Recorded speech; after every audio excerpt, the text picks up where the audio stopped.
Ambulance లా sentiment ఒక 5 నిమిషాలు dead బాడీని వర్క్షాప్ మన ఆర్టీసీ డిపో తీసుకుపోయి ఎవ్వరు రాకుండా మేము ఆపుకుంటాం తీసుకొని వస్తామని చెప్పి అన్నారు. దానికి అది ఆర్టీసీ డిపో పాకిస్తాన్ ఉందా బంగ్లాదేశ్ నాకు అర్థం కాలేదు. ఇక్కడ పోలీస్ బందోబస్తు కింద పెట్టినప్పుడు ఆడ బందోబస్తు పెట్టి 5 నిమిషాలు తీసుకోవడానికి ల్యాండ్ ప్రాబ్లం ల్యాండ్ కూడా కుర్రపల్లి సభ్యులు చచ్చిపోతారు మా పొద్దు నుంచి రాత్రి నుంచి. నేను చెప్పినా వాళ్ళు ఇంటలేరు. వాళ్ళు ఏమంటున్నారు సెంటిమెంట్ కూడా మా కార్యకర్త ఏమైనా అయితే మా పార్టీ తీసుకుపోతాం. సెంటిమెంట్ అది ఎవరికైనా సెంటిమెంట్ అది. ఆ సెంటిమెంట్ నిలబడుకోకుండా సెంటిమెంట్ కూడా దెబ్బతీస్తామంటే మనుషులు ప్రాణాలు తీస్తారు, మనుషులు సెంటిమెంట్ దెబ్బతీస్తున్నారు. వాళ్ళు ఏమంటున్నారు ఇప్పుడు డెడ్ బాడీ మీరు వేసుకోవాలి రేవంత్ రెడ్డి గారిని వచ్చి దానం చేయమని చెప్పి పేరెంట్స్ అంటున్నారు. ఇప్పుడు కావాలనే ఇక్కడ ప్రభుత్వము ల్యాండ్ ఆర్డర్ ప్రాబ్లం తీసుకొచ్చి ఒక భయానక వాతావరణం సృష్టించి ఆర్టీసీ కార్మికులు బెదిరించే ప్రయత్నం చేస్తున్నది. ఇది మంచి పద్ధతి కాదు, ఇది ప్రభుత్వానికే నష్టం. వాళ్ళ కుటుంబ సభ్యులు ఒప్పుకోలేరు. ఒప్పుకున్నప్పుడు ఏం చేయాలి? 5 నిమిషాలు పోలీస్ బందోబస్తు మధ్యలో పోలీసు వాళ్ళు తీసుకోమంటున్నారు. ఎవరు అవసరం మా కుటుంబ సభ్యులు ఇద్దరం వస్తాం తీసుకోమని చెప్పంటారు. లాస్ట్ వాళ్ళ అబ్బాయి ఇప్పటి నిలబడ్డాడు. కాబట్టి ప్రభుత్వం గమనించాలి. ల్యాండ్ ఆర్డర్ ప్రాబ్లమ్స్ కానీ ఎవరికి లేదు, ప్రభుత్వానికే ఉంది. ఆత్మ బలిదానం చేసుకున్న ఒక కార్మికుల పట్ల పోలీసులు ఈ రకంగా వివరించడానికి ఎట్లా ఉదయం నుంచి కూడా ఆందోళన చేసుకుని తీసుకెళ్తామని పొద్దు నుంచి అదే కాదు రాత్రి నుంచి అదే పరిస్థితి.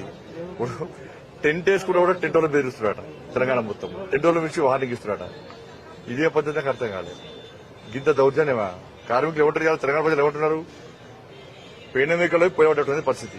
అంతకుముందు అదే పరిస్థితి, ఇప్పుడు అదే పరిస్థితి. ఇది ఎవరు పేరు కోసమో పేరు ప్రఖ్యాతుల కోసమో ఎవరు పనిచేస్తలేరు. ఇక్కడ ఇవాళ వాళ్ళ పేరెంట్స్ యొక్క చివరి కోరిక ఒక్కసారి పోయి అలా చూపెట్టండి అంటున్నారు. ఎవ్వరు రామంటున్నారు. ఎవ్వరు వచ్చినా మేమే కంట్రోల్ చేస్తామని వాళ్ళ పేరెంట్స్ అంటున్నారు, కుటుంబ సభ్యులు అంటారు. ఎవ్వరు వచ్చినా మేము కంట్రోల్ చేస్తున్నాం. ఏ పార్టీ రాదు, మేమే మా కుటుంబ సభ్యులము, బాడీ పోలీస్ రాండి ఒకసారి 5 నిమిషాలు అక్కడ ఉంచేస్తామని చెప్పి అంటున్నారు. వాళ్ళు ఏమంటలేరు. లేకుంటే మేము దాన సంస్కారం చేయమంటున్నారు. రేవంత్ రెడ్డి గారిని వచ్చి దాన సంస్కారం చేసుకోమని చెప్పండి. రాజకీయాలు కావాలని శివాలతో రాజకీయాలు చేస్తుండడానికి కాంగ్రెస్ నేతలు ఇప్పుడు చనిపోయిన బాధలున్నాం మేము. కాంగ్రెస్ వాళ్ళు మాట పట్టించుకుంటామని. మరి ఇదే కాంగ్రెస్ వాళ్ళు ఇంతకుముందు బీఆర్ఎస్ హయాంలో అప్పుడు ఆర్టీసీ కార్మికుడు బాబు చనిపోతే ఇదే కాంగ్రెస్ వచ్చి ఉపన్యాసం ఇచ్చారు కదా. అప్పుడు శివరాఖ్యాలు చేశారు. వాళ్ళేమన్నా అప్పుడు శివరాఖ్యాలు చేశారు. అప్పుడు అంటే వాళ్ళు చేస్తున్న సంసారం ఇంకోటి చేస్తే వ్యభిచారం. ఈ కాంగ్రెస్ మాట లోడుచుకుంటారు. జనం తిరుగుతున్నారు. ఎట్లా తిరుగుతున్నారు? జనం పుట్టు తిరుగుతున్నారు.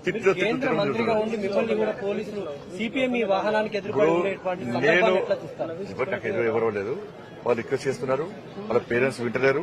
పోలీసులు సార్ మీరు మాట్లాడమని చెప్పిన పేరెంట్స్ కూడా మాకు ఇబ్బంది, మాకు ఇబ్బంది లేదు కదా.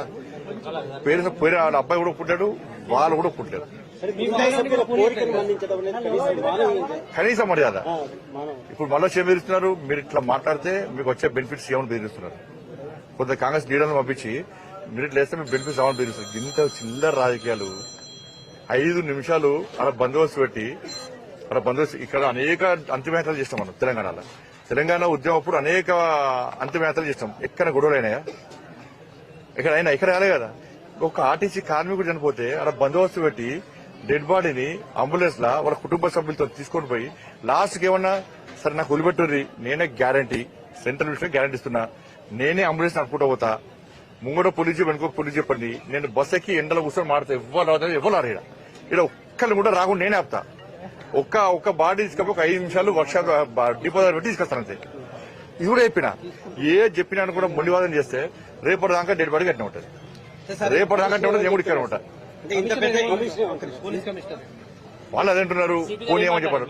పోరా సార్ ల్యాండ్ ప్రాబ్లం వస్తుంటారు. ల్యాండ్ ప్రాబ్లం ఎందుకు వస్తుంది? కార్మికులు దొంగల లంగల కార్మికులు వాళ్ళ డిమాండ్ కోసం ప్రయత్నం చేస్తున్నారు, అడుగుతున్నారు. ఒక్కసారి ఆర్టీసీ కార్మికులు దీపదించిపోతా ఉంటారు. తప్పకుండా ఇంత పెద్ద ఇన్సిడెంట్ జరిగితే కేవలం ఒక ఆర్డీఓను పంపించి ఖండితులు చర్యగా మాట్లాడడం ఎట్లా చూస్తారు? మీ క్వశ్చన్ ఆన్సర్ అట్లా చేస్తున్నారు వాళ్ళు. అట్లా ప్రభుత్వం అట్లున్నది పరిస్థితి. ఎవరు మాట్లాడినా నేను మళ్ళీ రిక్వెస్ట్ చేస్తున్నా, ఇది రాజకీయాలకి ఇలా సంబంధం లేదు. నేను ఒకటే చెప్తున్నా, మేము కూడా రాము. మీరు తీసుకుపోతే మేము కూడా అంతిమ యాత్రలో కూడా ఉన్నాం. మేము అంతిమ యాత్రలో మేము ఉంటాం. ఒక్కసారి తీసుకుపోయి వాళ్ళ చివరి కోరిక తీసుకొని